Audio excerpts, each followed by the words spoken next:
Hello बच्चों, चलिए इस प्रश्न को देखते हैं। 589 नैनोमीटर तरंगदैर्घ्य का एक वर्णीय प्रकाश वायु से जल की सतह पर आपतित होता है। अपवर्तित प्रकाश की तरंगदैर्घ्य, आवृत्ति तथा चाल क्या होगी? जबकि हमें दिया गया है जल का अपवर्तनांक 1.33 है।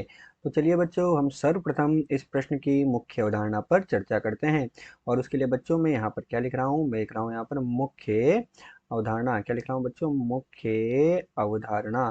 तो बच्चों ये जो प्रश्न दिया है, इस प्रश्न की मुख्य अवधारणा में हमारे पास बच्चों को एक जल की एक सतह का हम निर्माण कर लेते हैं। तो माना हमारे पास क्या है, ये हमारे पास जल की सतह हो गई। तो ये हो गई बच्चों हमारे पास जल की सतह। अब ये जल की सतह है और इसके ऊपर बच्चों हमारे पास जो माध्यम है वो क्या है? वायु है। तो यहाँ तो है बच्चों वायु। ये हमारे पास हो गई जल की सतह। अब हमारे पास क्या हो रहा है कि जब एक प्रकाश किरण वायु से जल में आपतित होती है, अर्थात ये प्रकाश की किरण है बच्चों। ये प्रकाश की किरण हमारे पास आई और ये प्रकाश की किरण क्या हो रही है? आपतित हो रही है। तो ये हमारे पास हो गई प्रकाश किरण। क्या हुई बच्चों? प्रकाश किरण हुई। तो जब ये प्रकाश किरण वायु से जल में आपतित होती है, ये हमारे पास बच्चों क्या हो गया? एक तरह से हमारे अभिलंब हो गया, जिसको हम एन से प्रदर्शित करते हैं। तो ये तो आपतित किरण हुई। ये हम क्या बोल सकते हैं? आपतित प्रकाश किरण। आपतित प्रकाश किरण। तो जब प्रकाश की किरण वायु से जल में आपतित होगी तो ये क्या हो जाती है? वायु से जल में आपतित होते समय जब ये अपवर्तित होती है तो ये बेंड हो जाती है। तो ये कुछ इस तरह से बेंड हो जाएगी, है ना बच्चों? ठीक है। तो ये हमारे पास कौन सी किरण होगी बच्चों? ये अपवर्तित किरण हो जाएगी। एक किरण तो हो गई आपतित और दूसरी किरण बच्चों कौन सी है हमारे पास? अपवर्तित किरण। ठीक है। तो वायु से जल में जब आई तो ये अपवर्तित हो गई। अब ऊपर तो कौन सा माध्यम था? वायु। और नीचे कौन सा माध्यम था? जल। अर्थात हमारे पास माध्यम बदल रहा है। और बच्चों होता क्या है, हम माध्यम एक से माध्यम दो में जा रहे हैं, अर्थात माध्यम परिवर्तित हो रहा है। तो माध्यम परिवर्तित होने पर हमारे पास जो हमारी चाल तथा तरंग दैर्घ्य, जिसे हम लेमडा से प्रदर्शित करते हैं, ये क्या होती है? परिवर्तित हो जाती है। तो चाल तथा तरंग दैर्घ्य लेमडा जो होती है ये तो परिवर्तित होगी, लेकिन हमारे पास जो आवृत्ति है वो परिवर्तित नहीं होगी। आवृत्ति न्यू से लिखते हैं, जो क्या होगा? परिवर्तित नहीं होगी। जो आपतित किरण की आवृत्ति थी वही हमारे पास परिवर्तित किरण, जो आपतित किरण की किरण की आवृत्ति थी वही अपवर्तित किरण की आवृत्ति होगी। तो यही बच्चों हमारे पास इस प्रश्न की मुख्य अवधारणा है। तो चलिए बच्चों, अब हम मुख्य अवधारणा के पश्चात देखते हैं कि हमें प्रश्न में क्या क्या दिया हुआ है।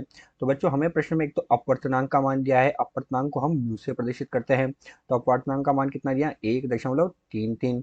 साथ ही हमें जो तरंग दैर्घ्य है उसका मान दिया कितना बच्चों? लेमडा बराबर कितना दिया गया? 589 नैनोमीटर। 589 नैनोमीटर का मतलब क्या होता है बच्चों? 589 गुणे 10 की घात ऋण 9 मीटर के बराबर हमें तरंग दैर्घ्य का मान दिया। तो चलिए बच्चों, अब हम मुख्य अवधारणा के आधार पर प्रश्न को हल करते हैं। तो यहाँ बच्चों हम क्या लिख रहे हैं? अब प्रश्न का हल लिख रहे हैं। और प्रश्न में हमसे क्या क्या पूछा गया? प्रश्न में पूछा गया तरंग दैर्घ्य, आवृत्ति और चाल। तो बच्चों हमने क्या कहा कि तरंग दैर्घ्य और चाल तो हमारे पास परिवर्तित होगी, लेकिन आवृत्ति परिवर्तित नहीं होगी। अर्थात बच्चों हमारे पास आवृत्ति का मान क्या होगा? न्यू। आवृत्ति को हम किससे लिखते हैं? न्यू से। न्यू बराबर सी बटे लेमडा, जहाँ सी क्या होती है बच्चों? प्रकाश की चाल। सी क्या है? प्रकाश की चाल। जो कितनी होती है? 3 × 10 की घात 8 मीटर प्रति सेकंड। और लेमडा हमारे पास क्या है बच्चों? लेमडा हमारे पास तरंग दैर्घ्य है। तो इनका मान रखेंगे हमारे पास, तो हमें क्या प्राप्त होगा? जो आवृत्ति है उसका मान प्राप्त होगा। तो हमारे पास न्यू का बच्चों मान कितना प्राप्त होता है? 3 × 10 की घात 8। तो इसका मान हो गया। और ये कितना है बच्चों? 589 नैनोमीटर। तो 589 गुणे 10 की घात ऋण 9। अतः बच्चों हमें जो आवृत्ति का मान प्राप्त होगा वो कितना प्राप्त होगा? तो 5.09। कितना? 5.09 गुणे 10 की घात 14 हर्ट्ज के बराबर तो हमें आवृत्ति का मान प्राप्त हुआ। अब बच्चों हमसे दूसरा क्या पूछा गया है कि हमारे पास जो इसकी चाल है वो क्या होगी और इसका तरंग दैर्घ्य क्या होगी बच्चों? तो इसकी चाल का मान हम निकालते हैं। इसकी चाल को बच्चों हम v से प्रदर्शित कर रहे हैं। किससे प्रदर्शित कर रहे हैं? चाल को v से प्रदर्शित करते हैं। तो चाल हमारे पास कितनी होगी बच्चों? चाल होगी v बराबर हमारे पास कितनी? प्रकाश की चाल c बटे अपवर्तनांक म्यू के बराबर होगा। तो ये तो प्रकाश की चाल होगी, अपवर्तनांक म्यू हो गया। तो v बराबर कितना हो जाएगा बच्चों? 3 × 10 की घात 8। और अपवर्तनांक कितना दिया है बच्चों? 1.33 दिया है। तो हमारे पास जो प्रकाश की चाल होगी वो चाल कितनी? प्रकाश की चाल तो 3 × 10 की घात 8 होती है।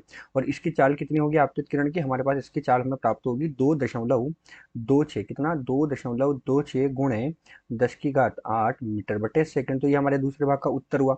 और तीसरे भाग में बच्चों हमसे तरंग दैर्घ्य पूछी गई। तो तरंग दैर्घ्य लेमडा का मान क्या होगा बच्चों? तो तरंग दैर्घ्य लेमडा बच्चों हमारे पास कितनी हो जाएगी? सी बटे न्यू हो जाएगी। कैसे हो जाएगी? क्योंकि हमारे पास बच्चों हमने अभी देखा न्यू बराबर सी बटे लेमडा होता है। तो लेमडा बराबर सी बटे न्यू हो गया। तो सी का मान तो बच्चों वही प्रकाश की चाल 3 × 10 की घात 8। और न्यू का मान बच्चों हमने अभी अभी निकाला है कितना? 5.09 गुणे 10 की घात 14। तो ये 5.09 गुणे 10 की घात 14 होगा। तो बच्चों जब इसे हम हल करेंगे तो हमें लेमडा का मान प्राप्त होगा। और लेमडा का मान बच्चों हमें कितना मिलेगा? 442.85 गुणे 10 की घात ऋण 9 मीटर के बराबर, अर्थात लैम्ब्डा का मान बच्चों कितना हुआ? लैम्ब्डा का मान हुआ 442.85 नैनोमीटर के बराबर। हमें जो तरंग दैर्घ्य है उस तरंग दैर्घ्य का मान इतना प्राप्त हुआ। अतः दिया गया जो प्रश्न है, इस दिए गए प्रश्न में अपवर्तित प्रकाश के लिए हमने तरंग दैर्घ्य, आवृत्ति तथा चाल का मान ज्ञात कर लिया है। आशा करते हैं आपको प्रश्न समझ आया होगा। धन्यवाद।